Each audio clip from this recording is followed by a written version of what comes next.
E galera, também mais um vídeo na web. Agora nessa revisão nós vamos falar sobre o Barroco. Se você não viu o vídeo anterior, no vídeo anterior eu fiz uma passagem sobre todas as fases da literatura.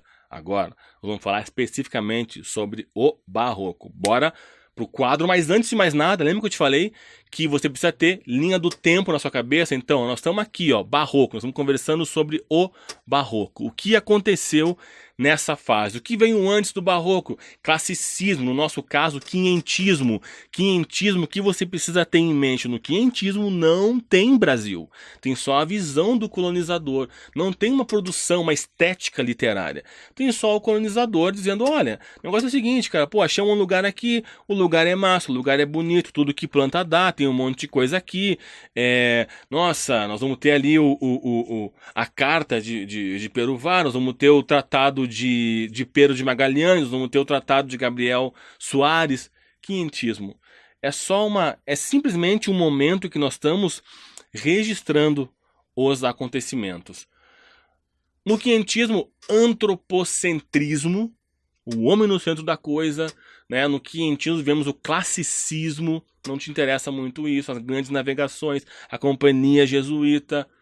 O Brasil é só uma literatura de informação, uma literatura dos jesuítas. A partir daí nós vamos ter o Barroco, é aqui que nos interessa. Que mundo é esse mundo do Barroco? O mundo do Barroco é um mundo de reforma e contra-reforma. Como assim reforma e contra-reforma?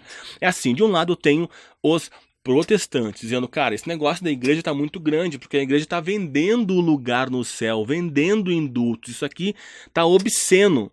Quem fala isso são os caras da reforma protestante. Os protestantes lá na frente vão se tornar muitas vertentes dos evangélicos que a gente vê hoje, que alguns deles vendem indulgência, vê que engraçado, né? Mas outra hora foram os que criticaram essa posição da igreja. Não estou falando que todos os evangélicos vendam indulgência, mas muitos vendem.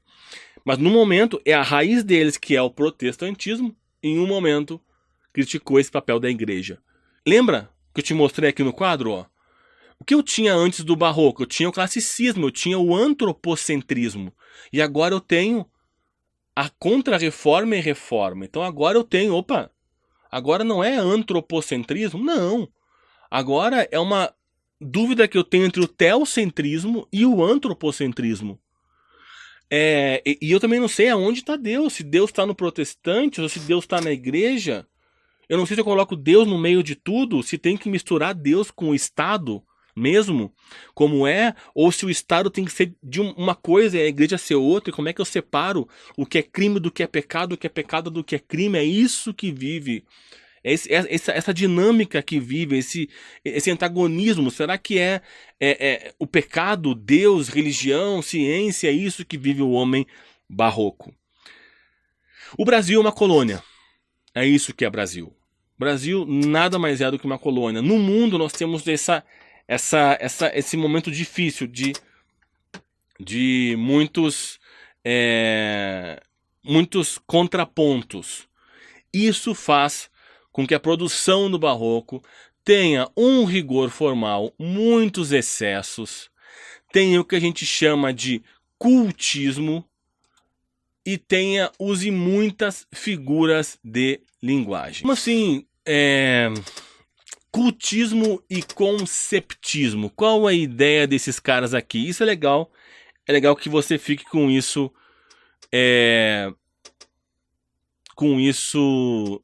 em mente. Palavras, jogo de palavras. E conceptismo, conceito. Por que eu estou falando conceito? Porque conceptismo é jogo de ideias. Jogo de ideias. E o que eu vou usar para poder fazer isso? Para poder ideias. Ó. A ferramenta que eu vou usar para colocar a serviço do conceptismo, do jogo de ideias, do jogo de conceito ou do cultismo, do jogo de palavras, é as figuras de linguagem. O que eu vou usar aqui? Cara, aqui eu vou usar paradoxos, eu vou usar aqui metáforas, eu vou usar aqui teses e antiteses, né? As antíteses, os paradoxos. É isso que eu vou trabalhar aqui. Isso para botar a serviço de um jogo de ideias opostas. Né? Vou jogar palavras opostas e vou trabalhar com excesso, vou trabalhar com rigor formal. Esse é o meu homem barroco. E aqui no homem barroco eu tenho, no nosso caso aqui, como principal, nós temos o Padre Vieira com os sermões, nós temos o Gregório de Matos Guerra, o Boca do Inferno, o Boca Maldita, o Boca Maldita. Boca Maldita tem aqui em Curitiba, é um lugar, né? Então, esse é o momento. No Brasil nós também temos o Aleijadinho produzindo nesse momento do barroco. E aí nós vamos ter essa concepção do barroco. Lembrando que quando a gente fala de Padre Vieira, a gente fala de prosa, de um texto corrido. Quando a gente fala de Gregório, a gente fala mais de poesia. Isso é o nosso barroco, uma revisão bem rapidinha. Agora você já corre, já pula, já vai para o próximo vídeo. Agora o assunto é neoclassicismo, a gente se fala. Um grande abraço e até daqui a pouco.